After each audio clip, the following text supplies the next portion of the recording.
Hi everyone, Robin again. Just a quick update to say what you're about to hear is the first of the Byzantine Stories series. A show within a show to find the interesting stories that don't appear in our podcast narrative. This episode is for free, as you can tell, and if you want to hear parts 2, 3, and 4, you can now buy them at thehistoryofbyzantium.com. This is also the signal that the next narrative episode is now available also for sale. It is the fundraising episode. If you're going to buy one podcast this year, please make it that one and support the podcast. If you have any questions, email me at thehistoryofbyzantium@gmail.com or refer to the previous podcast where hopefully I explained what's happening with the sale.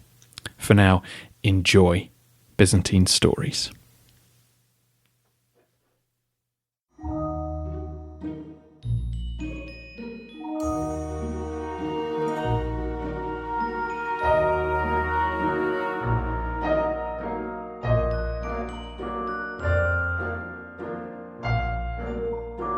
Byzantine Stories, Episode 1, John Chrysostom.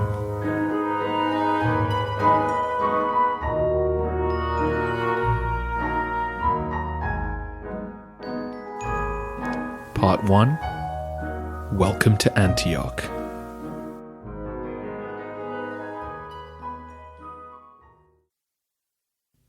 We're going back in time to before the history of Byzantium, deep into the history of Rome.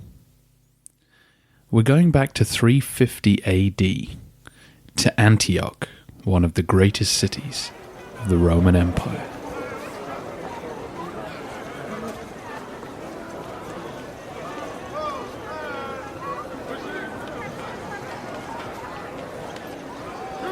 This is before Khusro sacked the place and burnt it during Justinian's reign, or the arrival of the plague. In 350 AD it was a thriving metropolis, home to something like 150,000 people. It was one of the great cities which Rome had conquered during its expansion, the former home of Alexander's generals, the capital of the Seleucid Empire, the end of the Silk Road, the largest city in the Levant, a city with a far greater reputation than Constantinople at this time. It had been the headquarters of Roman administration in the East for centuries. When emperors came to fight the Persians, they stayed in Antioch. Its royal palace was kept clean and tidy, waiting for their arrival. The governor of Syria lived here. The master of soldiers for the East would often stay, and his retinue would take up residence in the city, drinking and gambling when not on duty. The administrators who taxed the eastern provinces worked here. Messengers would pass through regularly, heading back and forth to the new imperial capital, still being built on the Bosphorus. Antioch was a stage on which transformations within the Roman world might take place, and in 350 AD a transformation was underway. Only 13 years earlier, the Emperor Constantine had departed this world, having made Christianity the dominant religion in the imperial pantheon. We know that the followers of Christ were already well on the way to establishing their dominance over the Mediterranean, but at the time, things seemed far less certain. Constantine's son, Constantius II, now governed the eastern provinces, and he was a Christian, despite his murderous relations with his family. But who was to say that the next emperor would also be a believer?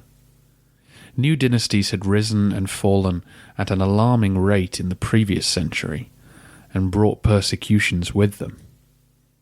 There was no guarantee that the sponsorship the Church now enjoyed could not be stripped away by an angry imperator in the near future. It was into this world that John Chrysostom was born. It was to be men like John who would ensure that Christianity would triumph. But we're getting ahead of ourselves. Before we begin exploring his life, I want to give you a deeper, more explicit picture of life in Antioch in 350 AD. That's what the Byzantine Stories series is all about. The narrative may skate the surface of the Roman pond, but these episodes will go deep into its waters to try and uncover a slice of daily life.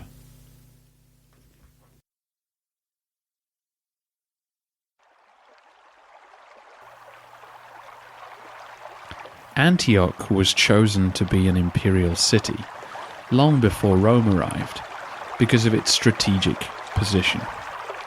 It guarded the entrance to Cilicia and the Taurus Mountains, a crucial area, as you are now fully aware.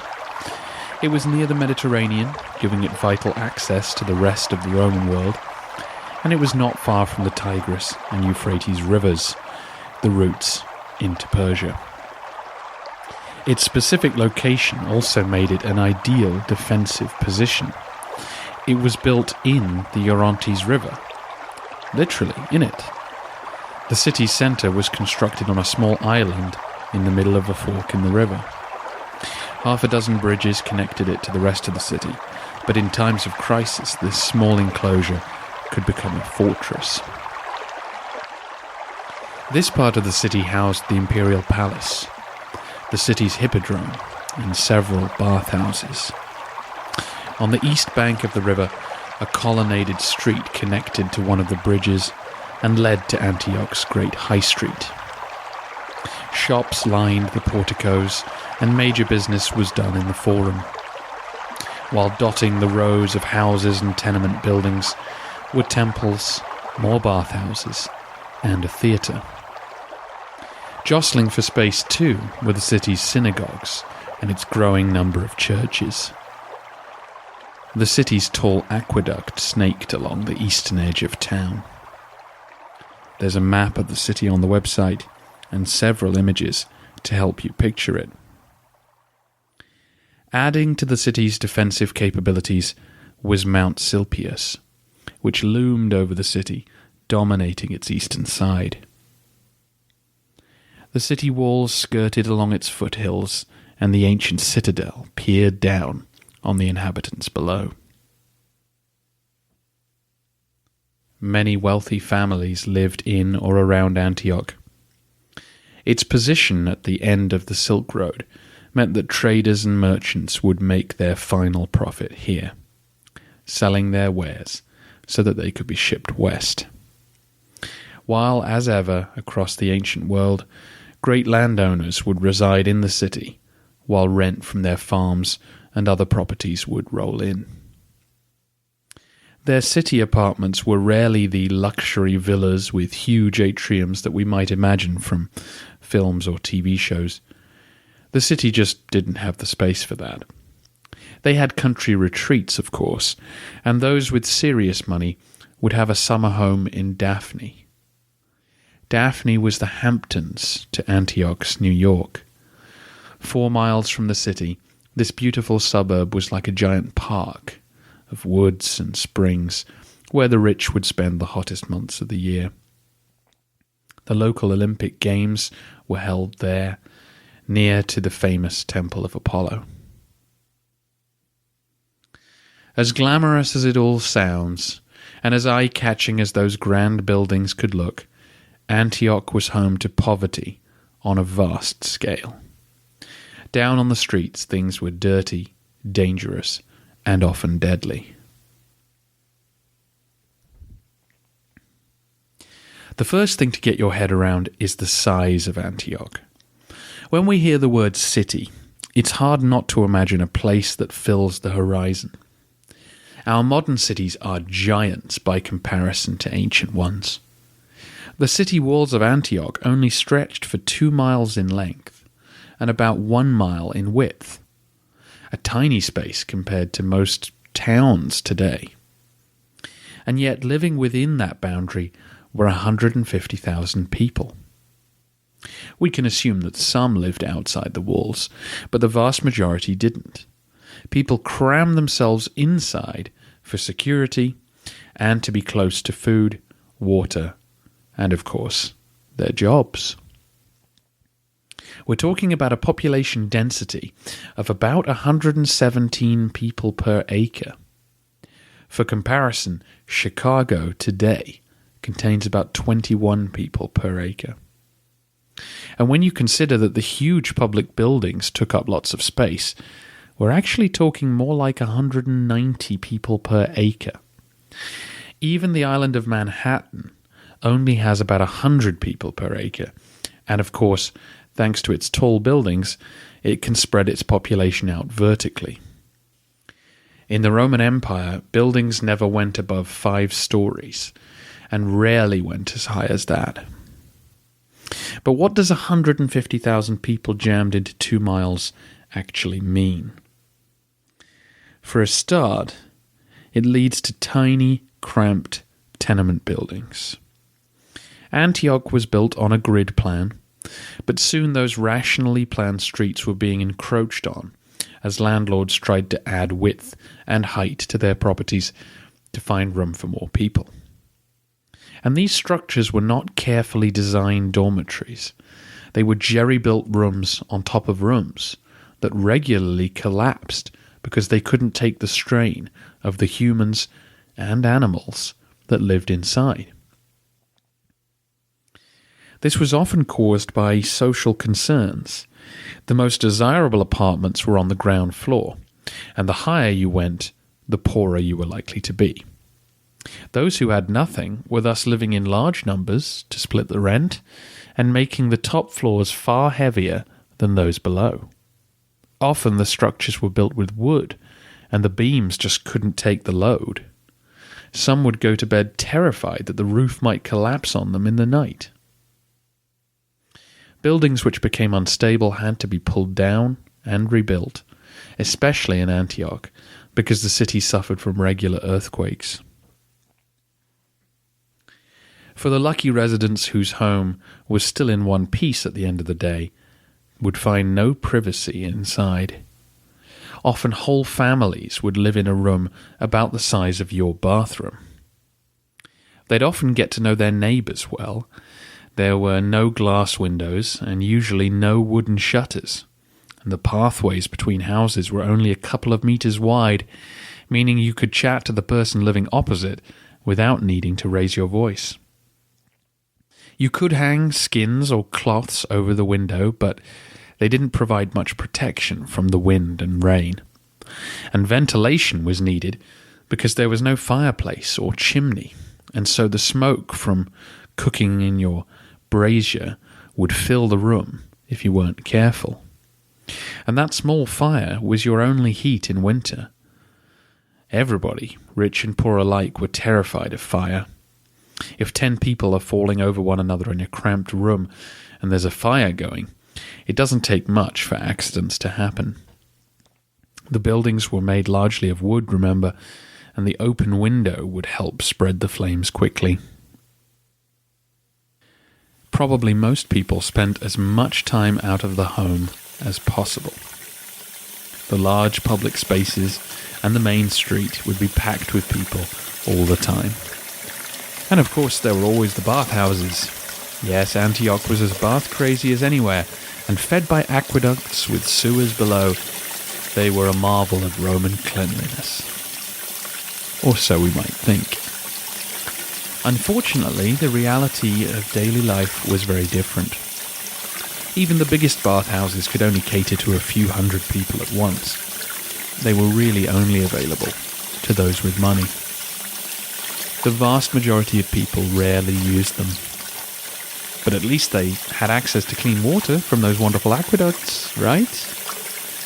Yes, but the aqueducts could only deliver so much at once. A lot of water had to be stored in systems, and for the average family, it had to be collected in a jar and carried home. Untreated water that sits out will fairly quickly go stagnant, allowing algae to grow, rendering it malodorous, and eventually undrinkable. The guesswork of modern historians suggests that this water was used only for drinking. Having lugged it all the way home, it seems unlikely that it was used for scrubbing floors or even for bathing. The Romans didn't use soap either, so the poor of Antioch were filthy. It gets worse, I'm afraid. You may be aware of the public latrines which some bathhouses boasted. The water from the baths could wash away the deposits out of the city. But unfortunately, this level of sanitation was the exception. Even if Antioch maintained such a system, you can't expect people to get up in the middle of the night and jog to the nearest bathhouse. No, the Romans went in chamber pots in their rooms, or in communal pit latrines. These might double as the local garbage dump as well. Naturally, this attracted rats, insects, and disease. Together with filthy, the people of Antioch were smelly, diseased, and deformed. Life expectancy at this stage was as low as 30 for someone living in a city, and those that survived were often scarred from some illness or injury. We know this because the written contracts which survive often describe the distinguishing features of the parties involved. So between the diseases you might contract and the buildings which might fall on you, life in Antioch was short and not sweet. In order to stop the population from plummeting, an influx of new residents was always needed. When harvests failed or farms were flooded, people came to the cities looking for work. When the legions returned from their latest battle, retired or injured men would settle down, and they would bring slaves with them as well. Antioch was as cosmopolitan a city as could be found in the ancient world. One writer claimed that there were 18 identifiable ethnic quarters in the city. We can easily imagine Syrians, Greeks, Persians, Jews, Italians, Samaritans, Arabs, Egyptians, and so on. But clearly there were more from all over the empire, and we shouldn't forget that this was the age of the barbarians. Goths, Franks, Vandals, Huns, and Alans were regularly being recruited into the army and stationed in cities like Antioch. Ethnic diversity on this scale and the constant arrival of immigrants makes social integration very difficult. This meant crime was high in Antioch, and rioting was a regular occurrence, as you are of course familiar with from our time in Constantinople. It was in these harsh, ugly conditions that Christianity was to triumph. Once established, the church began to offer charity to Antioch's poor and homeless. To widows and orphans it gave a new and expanded sense of family. To newcomers and strangers it offered an immediate network of friends. It created social solidarity amongst those struggling with ethnic or class conflict. It provided medical care to the sick and the dying. Christianity's caring ethic was to win it many converts. Led by men like John Chrysostom, the church was to convert the whole Roman world to a new way of being. In 350 AD, though, Antioch was still a battleground for hearts and minds, and for souls. The pagan cults of old still continued to function, with Apollo receiving particular attention. Traditional weddings and funerals could be seen or heard every day in the streets, a reminder of the pull of the past. And pagan culture still had its champions. Antioch's resident promoter of the classics was the renowned professor of rhetoric, Libanius. In his mid-30s, by 350, Libanius would become a powerful voice arguing for a return to the traditional values of a Greek city. He railed against the Christians for their noisy and very public religious worship, which he felt excluded and intimidated other citizens, while also arguing that those who took vows of chastity were failing to create the next generation of good citizens who would keep civilization afloat. Libanius, like John, has a large body of written work which survived, giving us a unique glimpse into Antioch's daily life. As I mentioned before, this was the era when the Roman army became increasingly filled with men of barbarian stock, the era of Alaric and Stilicho. You often wonder if men at the time saw the danger and wanted to do something about it. Libanius was one such man. He felt soldiers' pay was not high enough because good Romans didn't want to sign up, and those that did seemed uninterested in protecting their homeland. He and John were on the same page when it came to the failings of the wealthy of the city. Libanius complains that the city's elites waste their time and money on huge houses for themselves or other ostentatious displays of wealth. Where John will demand they give to the poor, Libanius wants them to return to the era of civic pride and spend their money on entertainments and amenities for the benefit of their fellow citizens. Or indeed, on sacrifices to the gods. It should come as no surprise that Libanius was good friends with the future emperor Julian the Apostate. We know that he was fighting a losing battle. And although John would lock intellectual horns with him, Chrysostom would prove far more concerned with the threat presented by the city's Jews. One of the most interesting things I've learned while researching this series is the fluidity of religious belief and practice in the ancient world.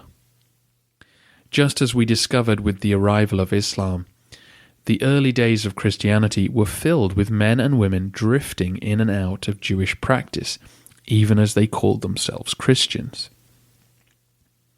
When we travel through Antioch's streets, we don't find Jews and Christians wearing different clothes with different accents and turning their noses up at one another.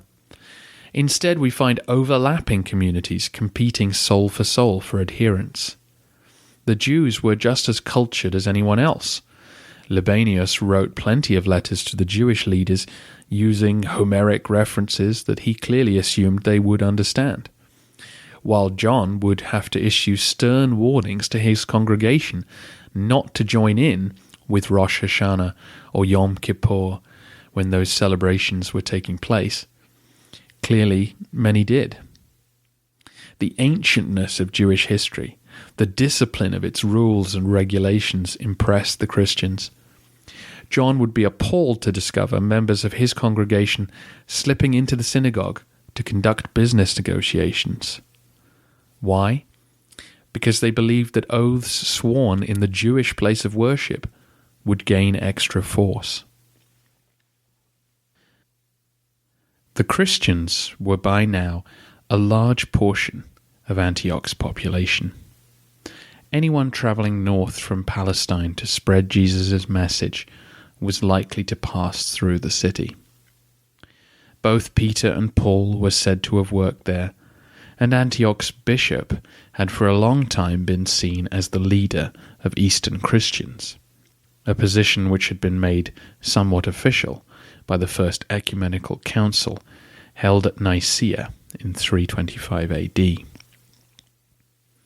Amongst the ranks of the Christians, though, there was controversy and division which threatened the growth of the faith. This was the era of Arianism. The question of Jesus' nature had raged in the East at the beginning of the 4th century, and many in Antioch were far more comfortable and familiar with Arius' teaching than with the formulation which the Emperor Constantine had approved at Nicaea. As John grew up, there were 3 separate churches in Antioch struggling for supremacy. John was in one of the pro-Nicaea churches, but was very concerned by the split. One of the reasons I think you'll like John is that he has very little time for the hair-splitting doctrinal arguments. He walks a line not that far from Procopius, insisting that God's nature is incomprehensible and dismissing those who claim to understand it as utterly presumptuous. Another group of Christians causing controversy were the monks, or ascetics, who lived in the hills and wilds around the city.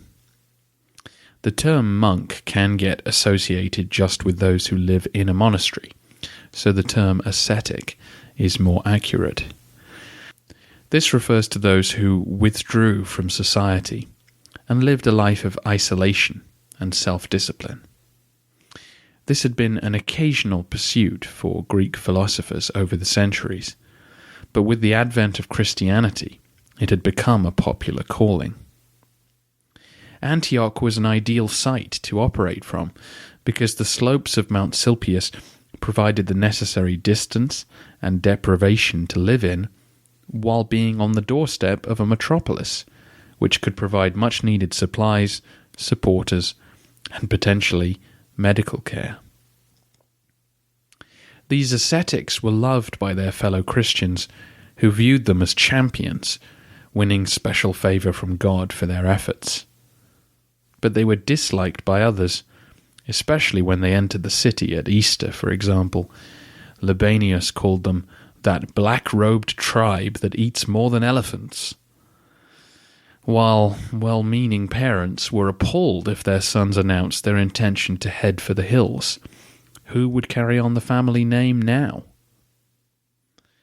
John too was drawn to this life, and would live as an ascetic for many years. But he would return to the city and insist that the monks contribute to the health of the church.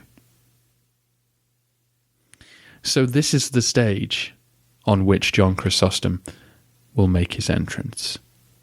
In part 2, we trace his early years as he grows up in the shadow of various imperial crises before living in the wilderness and eventually becoming a priest. Please do join me for his fascinating story.